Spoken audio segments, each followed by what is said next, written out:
Sore itu, langit di atas desa Kalimukti mendung seperti amarah yang belum selesai. Angin turun dari punggung Gunung Raung, membawa aroma lembab dari hutan lebat yang dikenal warga sebagai alas kemuning. Hutan itu sunyi, terlalu sunyi, bahkan burung-burung pun enggan bersuara di sana. Di tengah desa, sebuah bangunan tua berdiri menyendiri, Padepokan Banteng Seto, tempat para seniman bantengan desa berlatih dan menjaga warisan leluhur. Bangunannya semi terbuka, berdinding anyaman bambu, dengan lantai tanah yang menghitam karena bertahun-tahun dilangkahi kaki penari. Di langit-langitnya, puluhan topeng banteng tergantung, sebagian retak, sebagian lagi berdebu, tapi matanya selalu tajam menatap. Sore itu, latihan dimulai lebih awal, tapi ada yang berbeda. Galih, pemuda baru yang pindah dari kota, duduk di pinggir arena latihan, mengenakan celana hitam dan kaos putih. Matanya menatap penuh semangat ke arah para penari yang mulai melakukan gerakan dasar. Ia bukan siapa-siapa di desa ini, hanya cucu dari almarhum Pamangun, mantan penabuh gamelan yang dulu dihormati warga. Galih baru 2 minggu tinggal di rumah kakeknya yang telah kosong selama 2 tahun. Sejak datang, Galih terlihat tertarik dengan bantengan.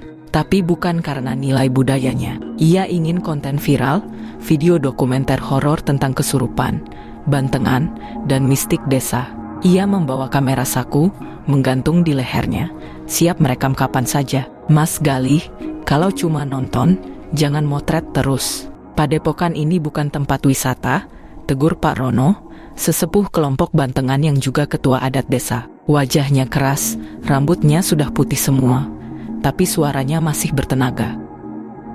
Galih tersenyum basa-basi. Maaf Pak, saya cuma ingin dokumentasi latihan, biar budaya ini dikenal orang. Pak Rono menatapnya dalam. Budaya itu bukan tontonan, apalagi yang satu ini. Ada yang dijaga, ada yang tak boleh disentuh. Galih mengangguk, tapi diam-diam tetap menekan tombol rekam saat seorang penari mulai menggoyangkan tubuh seperti kesurupan. Musik gamelan mulai naik, kendang bertalu, gamelan mengaung, gong ditabuh berat. Irama ini, kata warga, memanggil roh banteng untuk masuk ke dalam penari. Seketika suasana berubah. Reno, penari utama, tiba-tiba terhuyung.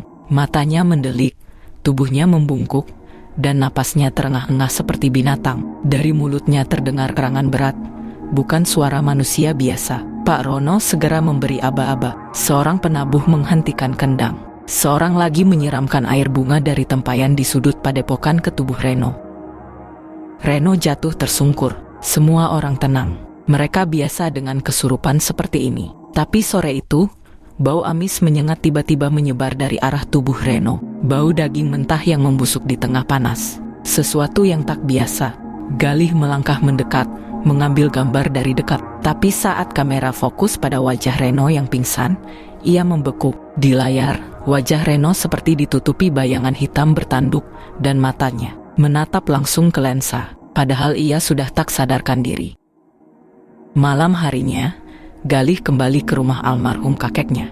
Rumah kayu dengan teras luas, tanpa listrik PLN, hanya ditemani lampu minyak. Ia menyalakan laptop, menyalin file dari kameranya. Tapi saat memutar rekaman tadi sore, bagian terakhir video rusak. Suara gamelan terdengar bergema terlalu keras, seperti bukan dari rekaman, tapi dari dalam ruangan itu sendiri. Galih menoleh. Lampu minyak berkedip. Di luar, suara auman terdengar samar, seperti suara banteng, tapi berat dan panjang, bukan suara dari dunia manusia. Lalu dari layar laptop yang masih menyala, terdengar suara berbisik, "Yang kau panggil sudah datang." Pagi di desa Kalimukti biasanya tenang, dedaunan basah, ayam berkokok, dan suara gamelan lembut dari rumah-rumah tua. Tapi pagi ini, udara terasa lebih berat dari biasanya. Aroma besi dan tanah basah seperti melekat di hidung siapapun yang menghirupnya. Galih terbangun dengan kepala pening. Ia ingat suara auman tadi malam, suara dari laptop, tapi setelah itu, kosong. Ia mendapati dirinya tertidur di depan laptop yang sudah mati kehabisan baterai. Tapi ada yang aneh.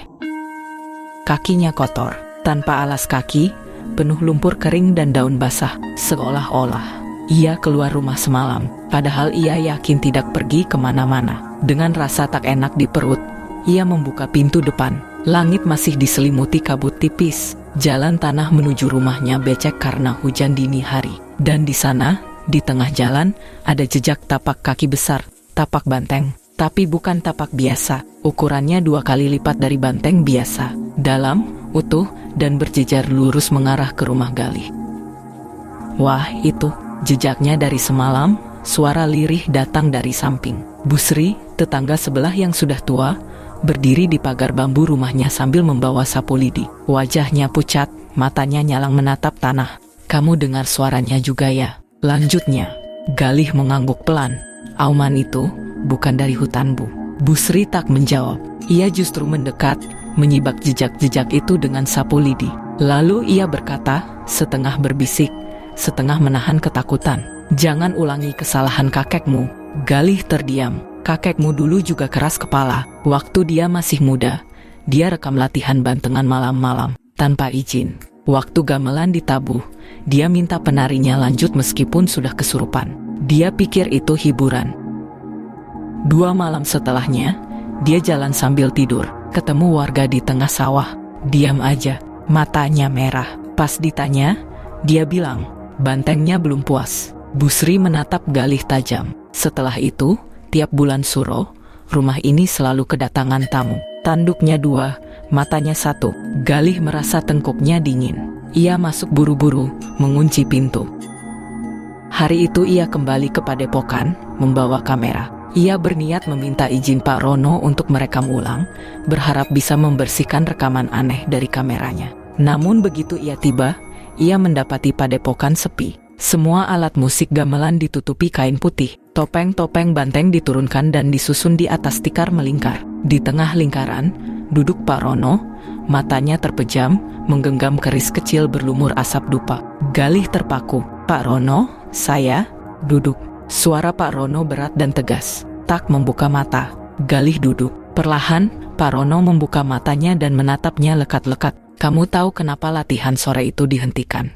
Galih menggeleng. Karena bukan roh leluhur yang masuk ke tubuh Reno, tapi penunggu alas kemuning. Penunggu. Galih mulai meragukan akalnya. Pak Rono mengangguk pelan. Dulu, sebelum bantengan jadi hiburan, ia adalah ritual untuk meminta izin. Banteng yang kau lihat di topeng itu bukan simbol. Ia adalah perwujudan makhluk yang pernah membantu para leluhur mengusir penjajah. Tapi sejak satu kejadian, makhluk itu menghilang dan digantikan sosok lain yang lebih gelap. Kami menyebutnya Banteng Ireng. Galih terdiam. Kata-kata Banteng Ireng terasa menggema seperti gong di dadanya. Dan kamu telah memanggilnya dengan kamera itu. Pak Rono menunjuk kamera kecil di tangan Galih. Merekam tanpa izin, mengabadikan roh yang tak boleh dipenjara. Kau tahu apa akibatnya? Galih menelan ludah. Saya cuma ingin dokumentasi. Biar orang kota tahu, Pak. Pak Rono mendekat, suaranya turun jadi bisikan. Kalau kamu benar ingin tahu, ikut aku malam nanti, ke tepi alas kemuning. Galih ingin menolak, tapi rasa penasaran mengalahkan takutnya. Ia mengangguk, tanpa sadar, dari dalam tasnya yang terbuka sedikit, kamera itu merekam sendiri. Dan dari layar mungilnya, sesosok bayangan gelap bertanduk tampak berdiri di balik Pak Rono. Malam turun cepat di desa Kalimukti. Langit berwarna arang, dan hanya sesekali terdengar suara jangkrik yang terdengar terlalu jauh untuk terasa wajar. Di pinggir desa, tepat di batas jalan berbatu yang menuju alas kemuning, Galih berdiri dengan senter kecil di tangan, menunggu Pak Rono. Desiran angin dari dalam hutan mengusik bulu kuduknya. Udara di sana dingin, tapi keringat terus mengalir di tengkuknya. Ada aroma menyengat yang tidak ia kenal, seperti campuran dupa, getah pohon, dan sesuatu yang busuk. Tak lama, dari arah lain, Pak Rono muncul. Ia mengenakan pakaian serba hitam, membawa tas anyaman dan sebatang tongkat kayu. Di pundaknya tergantung topeng banteng tua. Topeng kayu berwarna hitam legam, tanduknya terbelah satu, seperti pernah patah lalu disambung lagi dengan kawat besi. Jangan bersuara saat sudah masuk, bisik Pak Rono. Dan jangan sekalipun menoleh ke belakang. Apapun yang kamu dengar. Galih mengangguk. Mereka melangkah masuk ke jalan setapak yang ditelan hutan. Daun-daun besar bergesekan dengan tubuh, ranting patah di bawah kaki, dan bayangan pohon seperti menari liar dalam cahaya senter. Hutan ini tidak seperti hutan biasa. Udara di dalamnya diam, tak ada serangga, tak ada burung malam, bahkan angin pun seperti enggan menyentuh batang pohon. Pak Rono berhenti di sebuah tanah lapang kecil yang ditandai 3 batu menancap membentuk segitiga, dikelilingi bekas dupa terbakar. "Inilah tempatnya," katanya perlahan. "Disinilah dahulu leluhur kita pertama kali memanggil roh pelindung desa. Tapi mereka melakukan kesalahan." Galih diam, napasnya mulai berat. Ia menatap batu-batu itu dan melihat ada noda merah kecoklatan yang mengering di salah satunya. "Leluhurmu, Mangun, dulu sering ke sini," kata Pak Rono, menyalakan lilin dan menabur bunga 7 rupa. Dia dulu yang nekat mencoba mendekatkan diri pada makhluk penjaga untuk kekuatan dan ketenaran. Tapi dia tak kuat menanggung akibatnya. Lalu dia menghilang dari kelompok, berhenti tabu gamelan, dan memilih mengasingkan diri.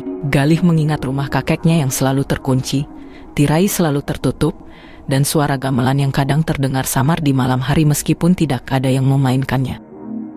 Pak Rono duduk bersila. Ia meletakkan topeng banteng ireng di depan batu, lalu mulai membaca mantra dalam bahasa Jawa kuno. Suaranya lirih, bergetar, tapi penuh tekanan. Udara seketika menegang. Tiba-tiba, api lilin bergetar liar, lalu padam sendiri. Senter Galih mati. Dan di tengah kegelapan, terdengar suara berat menyeret napas, panjang dan pelan. Galih membeku. Ia menoleh tanpa sadar. Kesalahan pertama. Dari balik pohon besar, 2 mata merah sebesar kepalan tangan menatap lurus padanya. Sosok hitam setinggi 2 meter, dengan dada lebar dan kepala banteng bertanduk patah, melangkah keluar pelan. Tanah di bawahnya seperti menghitam. Bau amis yang menyengat menusuk ke otak. Pak Rono membuka mata dan berdiri cepat. "Jangan lihat, tutup matamu Galih." Tapi Galih tak bisa, tubuhnya gemetar. Matanya terpaku. Makhluk itu tidak menyerang. Ia hanya menatap. Lalu bicara dengan suara seperti 2 batu besar digesekkan. Keturunannya datang juga. Galih terdorong ke belakang. Di telinganya ada suara lain, seperti bisikan dari dalam darahnya sendiri. 1 tumbal belum dibayar. 1 tubuh belum dikembalikan. Pak Rono menggenggam keris kecil dan berdiri di depan Galih. Ia menggoreskan keris ke telapak tangannya. Darah menetes ke tanah. Ia berseru keras, "Aku yang pernah bersumpah di tanah ini, demi leluhur, demi perjanjian lama, aku batalkan panggilan yang tak sesuai adat. Pulanglah, pulang." Makhluk itu berhenti. Udara seketika menjadi lebih dingin. Ia menatap Galih sekali lagi, lalu menghilang perlahan ke dalam tanah, seolah tubuhnya larut seperti bayangan yang dibakar cahaya. Sunyi. Pak Rono jatuh terduduk, napasnya terengah. Galih tak bisa bicara. Tapi satu hal ia tahu pasti, makhluk itu tidak benar-benar pergi. Dan yang paling menyeramkan, Pak Rono, dengan suara sangat pelan, berkata, "Yang kamu lihat tadi, bukan penunggu alas kemuning. Itu adalah warisan darahmu." Pagi menjelang, tapi langit desa Kalimukti tetap muram. Kabut tak kunjung hilang dari pepohonan, dan bau dupa entah kenapa masih terasa bahkan di dalam rumah Galih. Setelah kejadian semalam, Galih hanya bisa duduk di teras rumah. Mata kosong memandang tanah. Tangan gemetar menggenggam kamera yang sudah tidak berfungsi. Ia belum bicara sepatah kata pun sejak pulang dari alas kemuning. Pak Rono datang siang itu, membawa map tua dari Anyaman Pandan. Wajahnya letih, matanya merah seperti habis menangis diam-diam. "Ini catatan peninggalan Mangun," katanya, meletakkan map di meja kayu lapuk. "Dulu sempat disimpan di balai desa. Tapi sejak kematian Mangun dianggap tidak wajar. Semua dokumen ini disimpan diam-diam." Galih membuka map itu. Di dalamnya ada puluhan lembar kertas kuno, lembaran partitur gamelan dengan notasi Jawa, sketsa topeng banteng, dan 1 halaman penuh tulisan tangan. "Gending larangan, hanya ditabuh saat dipanggil.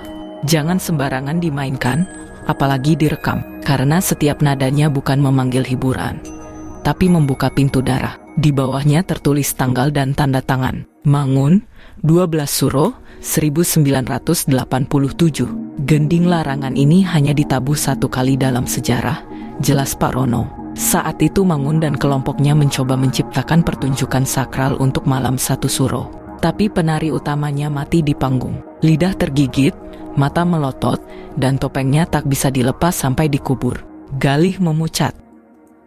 Setelah itu, semua yang ada di latihan malam itu mengalami hal aneh. 1 persatu kesurupan, bunuh diri, atau menghilang. Mangun selamat, tapi dia berubah. Setiap malam, dia mainkan gending itu sendirian di rumah ini. Pak Rono menatap ke dalam rumah Galih. Dan sekarang, musik itu mulai terdengar lagi. Galih terdiam. Saya dengar gamelan malam-malam, padahal rumah sepi. Pak Rono mengangguk. Itu bukan halusinasi, itu panggilan. Banteng Ireng tidak hanya meminta persembahan. Dia memilih penjaga, pewaris, dan dia telah menaruh tandanya padamu. Galih memejamkan mata, tapi yang muncul bukan gelap, melainkan bayangan topeng hitam dengan satu tanduk patah, dan suara berat yang menggumam. Kalau gamelan berbunyi tanpa pemainnya, jangan cari sumbernya. Biarkan dia menyelesaikan tabuhannya. Malam harinya, Galih memutuskan menggeledah ruang belakang rumah kakeknya, ruangan yang dulu selalu dikunci.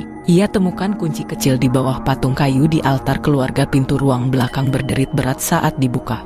Bau apak dan kemenyan langsung menyeruak. Di dalamnya ada sebuah gong besar, 3 kendang kecil, dan 1 set gamelan. Semuanya berdebu, tapi terlihat seperti baru digunakan. Bahkan kendang masih basah oleh keringat. Di tengah ruangan, ada kursi bambu kosong, menghadap langsung ke arah alat musik. Dan di atas kursi itu, tergeletak sebuah topeng banteng tua, tapi berbeda dari yang di padepokan.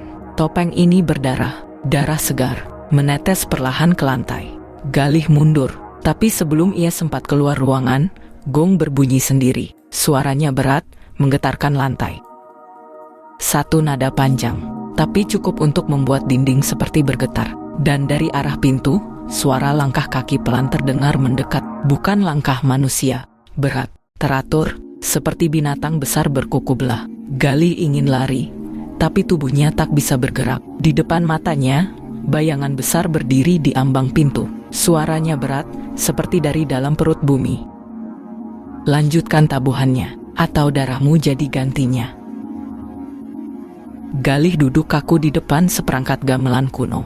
Jari-jarinya gemetar, tapi seolah ada yang menggerakkan. Tanpa ia sadar, tangan kanannya mulai menabuh sendiri, mengikuti ritme yang tak ia kenali, namun terasa sangat akrab. Irama berat, lambat, dan menekan dada seperti pusaran air yang menyeret ke dalam. Lilin yang ia nyalakan mulai bergetar nyalanya, lalu mati serempak. Ruangan menjadi gelap, tapi gamelan tak berhenti.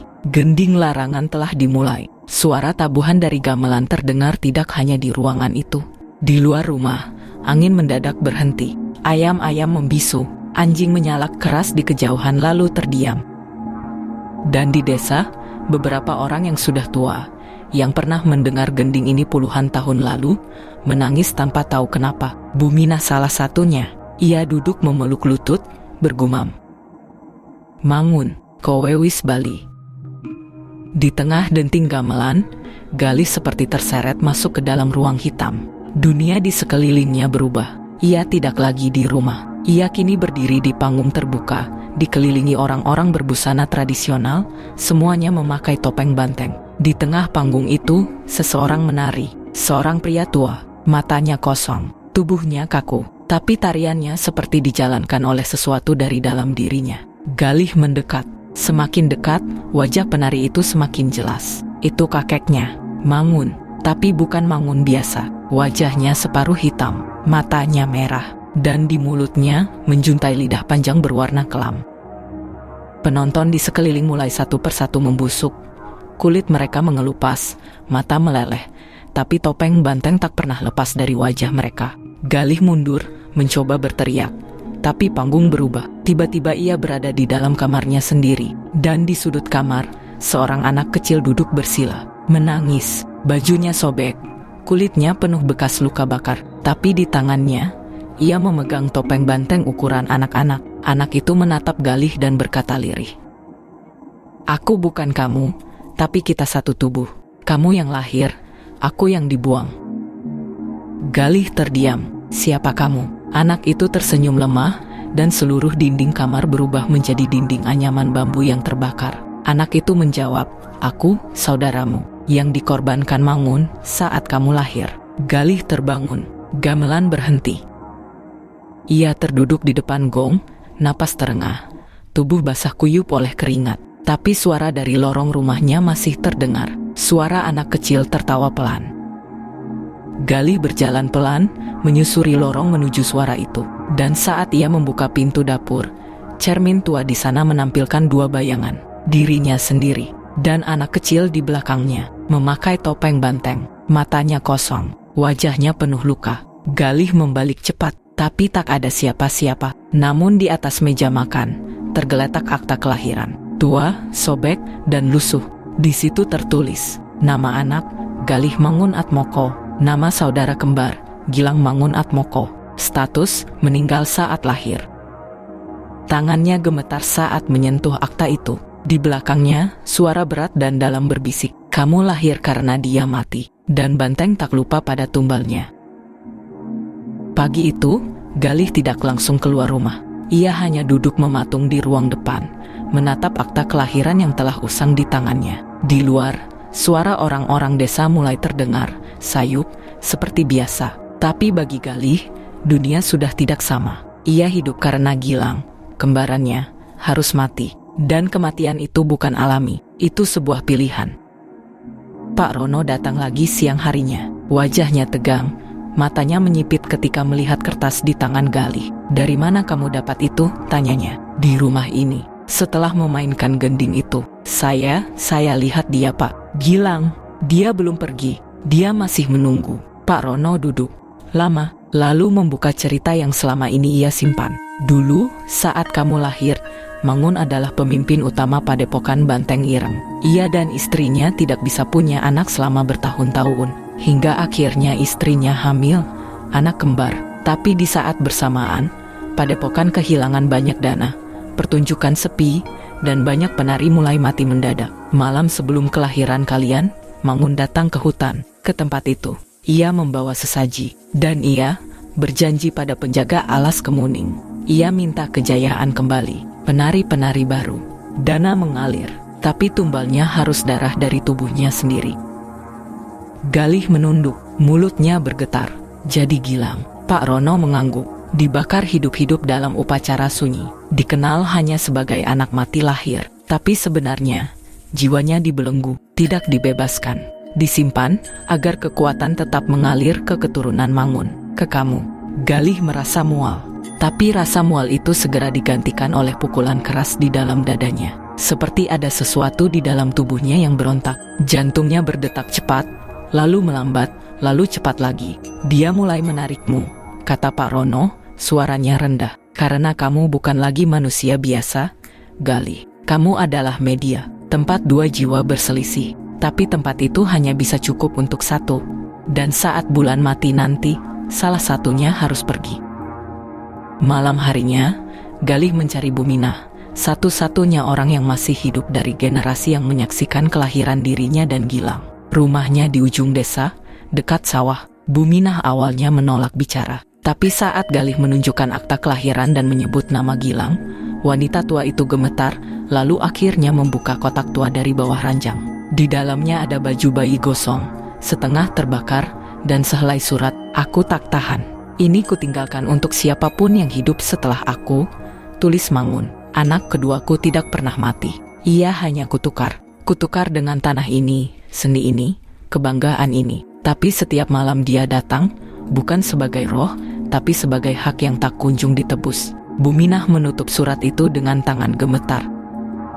"Dia datang padamu bukan hanya karena kalian saudara," gumamnya lirih, "tapi karena kamu masih memiliki tubuhnya." Galih menatap Buminah tak mengerti. Waktu dia dibakar, Mangun tak benar-benar membunuhnya. Dia hanya memindahkan jiwanya ke tubuh kembaran yang masih hidup. Tubuhmu, kamu bukan hanya dirimu sendiri. Galih, sejak kecil, kalian berdua hidup dalam satu badan. Galih keluar dari rumah Buminah malam itu dengan tubuh lemas. Langit mendung, bulan tertutup awan. Tapi di sepanjang jalan pulang, bayangannya sendiri tak lagi satu. Setiap kali ia melangkah, bayangan kedua muncul di sampingnya, lebih kecil, lebih gelap, dan kadang tersenyum ke arahnya. Dan ketika ia sampai di depan rumah, topeng banteng milik Mangun sudah tergantung di pintu. Padahal sebelumnya dikunci rapat di gudang, tertulis di bawahnya dengan arang hitam, "Bulan mati 3 hari lagi, pilih siapa yang tetap tinggal." Sejak malam itu, Galih hampir tidak tidur. Setiap kali ia memejamkan mata, Gilang muncul. Kadang sebagai anak kecil, kadang sebagai bayangan gelap dalam cermin. Tapi yang paling sering, dalam mimpinya sebagai dirinya sendiri. Dan yang membuatnya ngeri, semakin lama, bayangan Gilang lebih mirip Galih daripada dirinya sendiri. Hari berikutnya, Galih kembali ke padepokan. Ia ingin tahu kenapa semua ini mulai terjadi kembali sekarang. Di sana, ia menemukan Den Mas Jatmiko, ketua baru yang baru kembali dari Solo. Wajahnya keras, mata penuh curiga. "Kamu cucunya Mangun?" tanya Jatmiko tajam. Galih mengangguk. Jatmiko menunjuk rak tua di gudang. Di sana, tersimpan berkas-berkas lama, salah satunya catatan pertunjukan khusus untuk malam bulan mati. Pertunjukan istimewa tiap 10 tahun, katanya. Tapi tidak ada yang tahu sebenarnya itu malam penebusan dosa. Semua penari utama yang dipilih bukan sembarang orang. Mereka adalah keturunan Mangun, karena hanya darah mereka yang bisa menenangkan roh penjaga alas kemuning. Galih terpaku. Jadi semua ini diatur sudah sejak lama. Dan tahun ini giliranmu, atau yang di dalam dirimu. Malam harinya, Galih duduk di depan cermin, menatap wajahnya sendiri. Tapi di balik pantulan kaca, Gilang muncul, berdiri di belakangnya. Topeng banteng setengah terbakar menempel di wajahnya. "Aku tidak ingin menyakitimu," kata Gilang pelan. "Aku hanya ingin tubuhku kembali, hidupku yang diambil." Galih menggertakkan gigi. "Kita bisa berbagi." "Aku bisa." "Tidak bisa," potong Gilang. "Tubuh ini hanya cukup untuk satu. Tapi aku beri kamu pilihan, serahkan tubuhmu saat pentas, dan aku akan hidup tenang. Kamu hanya akan tidur. Dan kalau aku menolak," Gilang tersenyum, "maka tubuh ini akan hancur, dan kita mati bersama." 3 hari berlalu. Malam bulan mati pun tiba. Panggung bantengan dibuka besar-besaran. Seluruh desa berkumpul, tapi tak ada yang tahu bahwa malam ini bukan pertunjukan biasa. Galih berdiri di balik tirai, mengenakan kostum banteng ireng, topeng legendaris peninggalan Mangun. Detak jantungnya keras. Tapi yang paling ia takuti, bukan suara di luar, tapi suara dari dalam dadanya. "Ini milikku. Saat topeng dikenakan, kamu pergi. Aku yang menari." Di luar, kendang mulai ditabuh. Gong berbunyi, lampu panggung menyala, penari-penari kecil membuka jalan. Saatnya Galih masuk.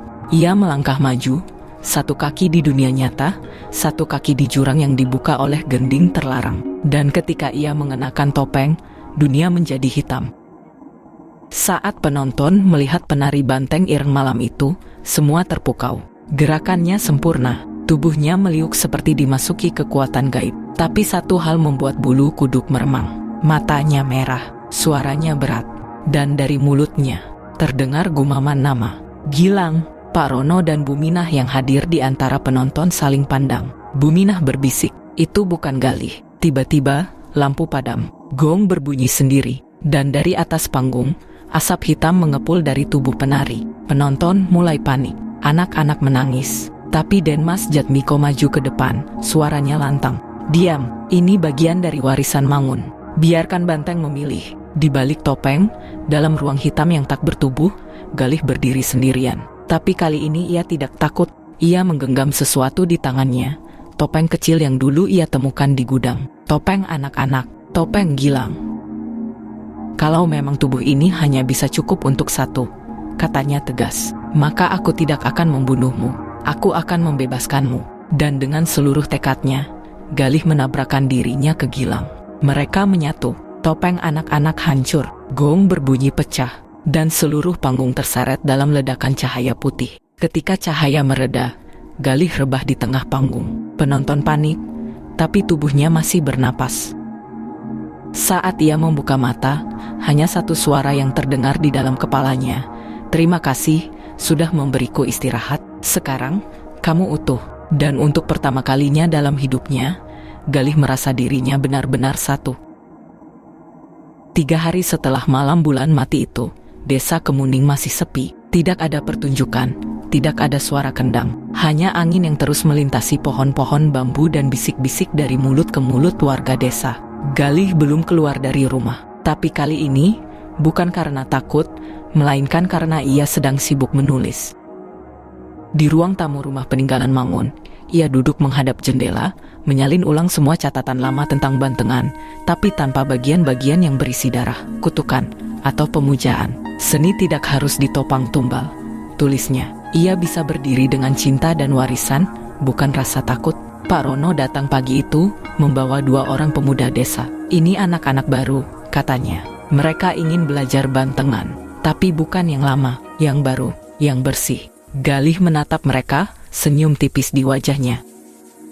Kalau begitu, kita mulai dengan sejarah, katanya. Dan bagaimana kita bisa membangun tanpa menanam luka. Sore harinya, Galih kembali ke tempat yang selama ini dihindari, alas kemuning. Sendirian, ia membawa sesaji kecil. Bukan sesajen untuk meminta kekuatan, tapi untuk berpamitan. Ia menaruh bunga, air putih, dan selembar topeng kecil dari tanah liat, topeng gilang, di bawah pohon tertua di hutan. Aku tidak akan melupakanmu, tapi aku tidak akan mewariskan rasa sakit ini ke siapapun. Angin berhembus pelan. Bambu-bambu berdesir seperti suara nyanyian jauh. Dan sekejap, Galih merasa hangat di dadanya. Bukan karena api, tapi karena kelegaan. Malam itu, untuk pertama kalinya, Galih tidur tanpa mimpi buruk. Tidak ada cermin yang memantulkan 2 bayangan. Tidak ada suara tawa dari sudut kamar. Tidak ada gemuruh gamelan yang bergema dari dalam dada. Hanya hening, hening yang penuh arti.